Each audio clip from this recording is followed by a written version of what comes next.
There's so much power in becoming.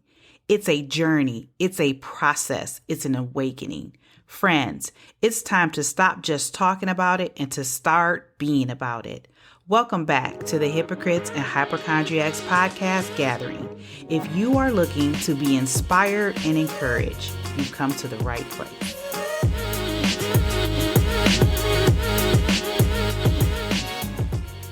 Hello, friends. I'm your host, Antea Evelina, and I am excited that you have decided to join us on our journey through becoming to being all we were created to be.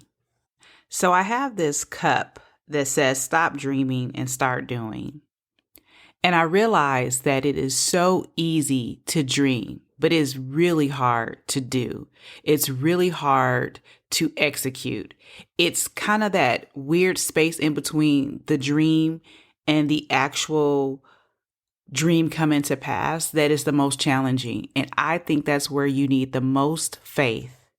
The most faith, just because I believe that unique space in between you having the dream and actually executing the dream is where you become.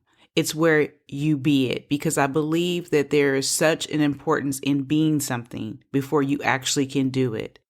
Now, all this sounds really easier said than done. For those of you who know me or follow me on social media, you know that I like plants and I have a plant care service. I service plants at a couple different places, and most people know my plants from the Together Cafe. Well, I decided that I wanted to do a pop-up, and you would think that it was something that would come natural to me. But once I put the advertisement out there and once I purchased the plants and everything got priced and set up, I was extremely nervous. And I was extremely nervous and afraid because I was afraid of failure. It was that pressure that you felt that now that you've put it all out there and everybody knows about it, what if it's not successful? And you begin to have all this doubt.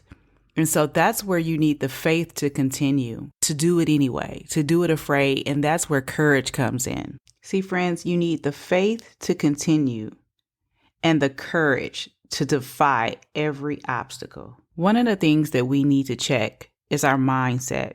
We can't talk ourselves out of it because your mind will begin to talk to you about why you shouldn't do this, or what if this happens, or what if that happens. There'll be situations that would have not been an issue any other day, but on this particular day, it could set you off.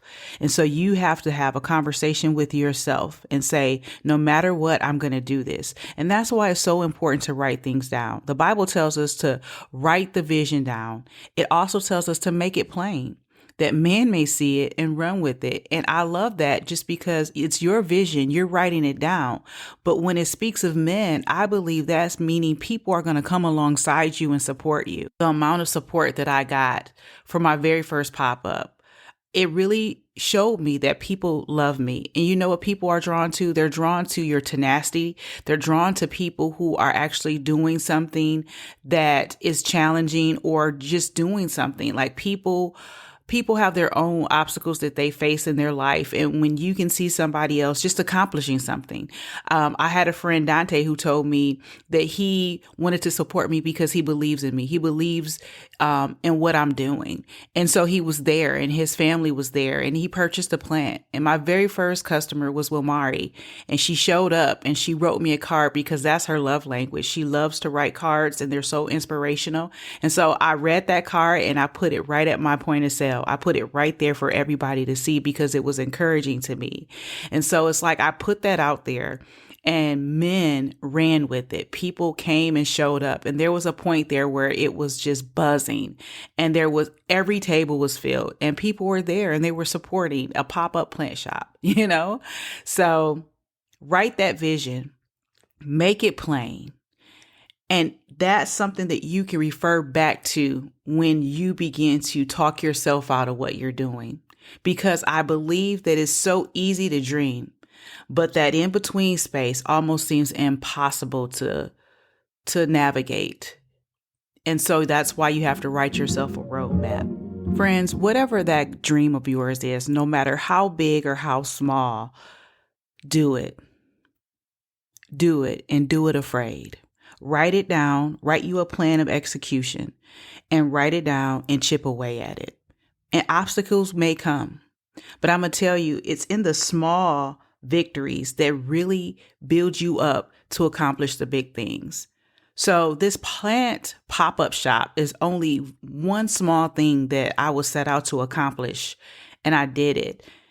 And being on the other side of it, I have so much confidence in my ability to get it done. But I am also aware of my community that surrounds me. And so as I navigate to becoming a holistic nutritionist, I know that I can accomplish that. And as I navigate through becoming an entrepreneur, a successful entrepreneur, and building relationships with people and building my community, I know that I can accomplish it. So just start where you are. All of our goals are different. All of our dreams are different because God has given us a unique skill set. He's given us a special set of skills to accomplish that task that we're set out to accomplish. And like I always say, when He started you, He finished you. Everything that you need has already been put on the inside of you, but it's like a muscle. You have to exercise it. You could be the strongest man or the strongest woman on earth, but if you don't pump those muscles, if you don't exercise them, then you'll never know it. So I encourage you today to start now. Continue to dream, continue to write it down, and I am ready to see you execute it. Until next time, be blessed.